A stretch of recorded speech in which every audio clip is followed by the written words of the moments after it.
Hello नमस्कार, जय हिंद, वंदे मातरम। दोस्तों, अध्ययन गंगा के यूट्यूब मंच पर आप सभी का स्वागत और हार्दिक अभिनंदन।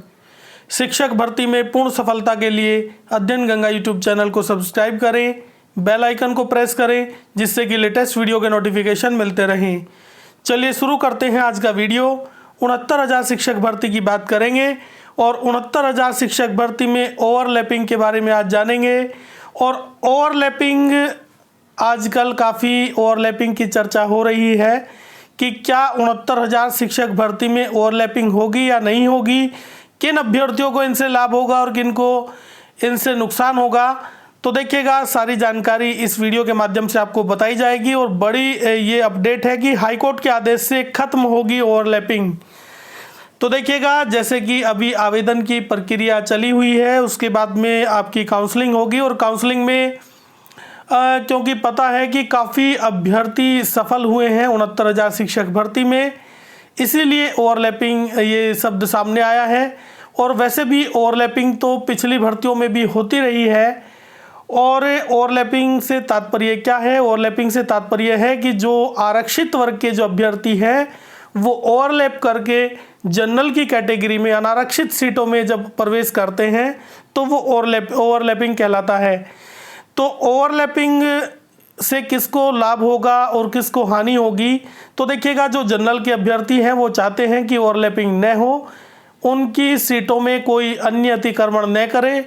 और जो ओबीसी और एससी के जो अभ्यर्थी हैं उनको इससे लाभ होगा। ओवरलैप करने से काफ़ी सीटें जनरल की भी एससी और एसटी के द्वारा ही भरी जाएगी।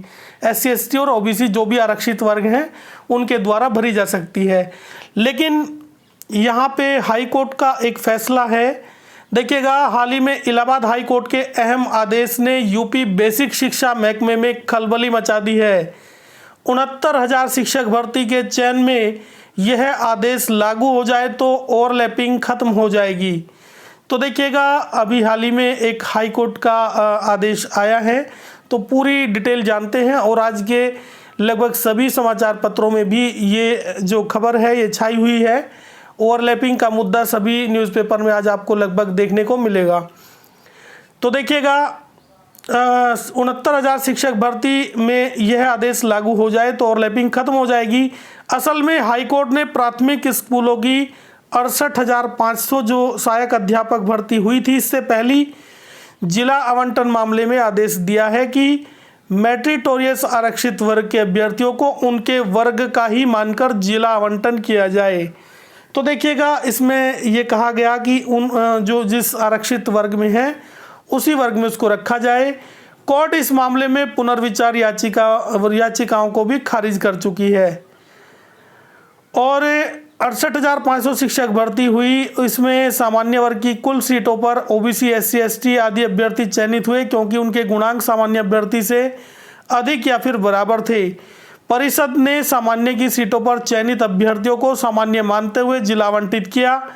इससे उन्हें मनचाहे जिले के बजाय दूर के जिलों में नियुक्ति मिल सकी। इस भर्ती की शुरुआत में शिक्षकों के चयन के लिए 2 सूची जारी हुई थी। इस दूसरी सूची में कम गुणांक वाले अभ्यर्थियों को आसानी से गृह जिला मिल गया। देखिएगा, ज़्यादा अंक लाने के बावजूद भी, ओवरलैपिंग करने के बावजूद भी, सामान्य की श्रेणी में आने के बावजूद भी उनको गृह जिला नहीं मिल पाया, क्योंकि सामान्य की सीट के आधार पे फिर उनको दूर दराज के डिस्ट्रिक्ट ही मिल पाए।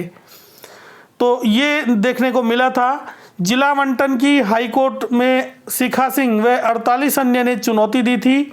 इसी मांग और इससे मांग की थी कि मेरिट से जिला आवंटन किया जाए। न्यायमूर्ति प्रकाश पांड्या ने 29 अगस्त 2019 को आदेश दिया कि मेरिट से नहीं बल्कि मेरिटोरियस अभ्यर्थियों को आरक्षित वर्ग का मानते हुए उनके वर्ग के अनुसार जिला आवंटन हो।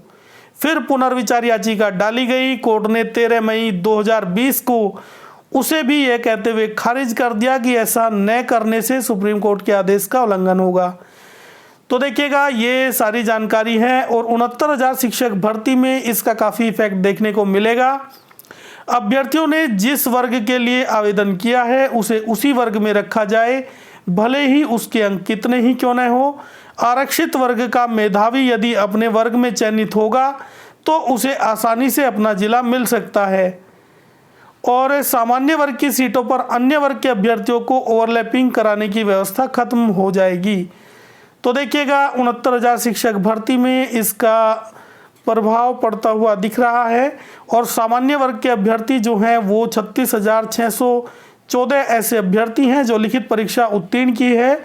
60-65 कट ऑफ जो 65 कट ऑफ है जनरल के लिए, उसके जो दायरे में है वो 36,614 अभ्यर्थी हैं। ऐसे में अधिकांश चयनित होंगे। और ओबीसी के जो 84,868 हैं और एससी के 24,308 अभ्यर्थी हैं उत्तीर्ण हैं, और इनका अधिकांश का चयन नहीं हो सकेगा क्योंकि ओवरलैपिंग नहीं होगी। और देखिएगा ये भी एक कहा गया कि ओवरलैपिंग का लाभ केवल सुपर टेट के आधार पे नहीं होगा। ये कई दिनों से आप चर्चा सुन रहे होंगे कि यदि किसी अभ्यर्थी के जो अंक हैं वो 60-65 कट ऑफ को क्लियर कर लेता है, 65 क्रॉस कर जाता है, यानी सामान्य का जो कट ऑफ है उससे ऊपर उसका कट ऑफ चला जाता है, लेकिन उस अभ्यर्थी ने जो टीईटी का एग्ज़ाम है वो उसमें उसने आरक्षण का लाभ लिया था, तो ऐसी स्थिति में भी वो ओवरलैप नहीं कर पाएगा। यानी आरक्षण का लाभ यदि भर्ती प्रक्रिया के किसी भी चरण में लिया गया है तो ऐसे अभ्यर्थी ओवरलैप नहीं कर पाएंगे। तो ये भी एक पॉइंट है। तो यही लेटेस्ट अपडेट थी 69,000 शिक्षक भर्ती को लेकर। हाईकोर्ट के आदेश से खत्म होगी ओवरलैपिंग। और ये वीडियो आपको कैसा लगा? अगर अच्छा लगा तो लाइक ज़रूर करिएगा और अध्ययन गंगा यूट्यूब चैनल को सब्सक्राइब करें, बेल आइकन को प्रेस करें जिससे कि लेटेस्ट वीडियो के नोटिफिकेशन मिलते रहें। जय हिंद, जय भारत।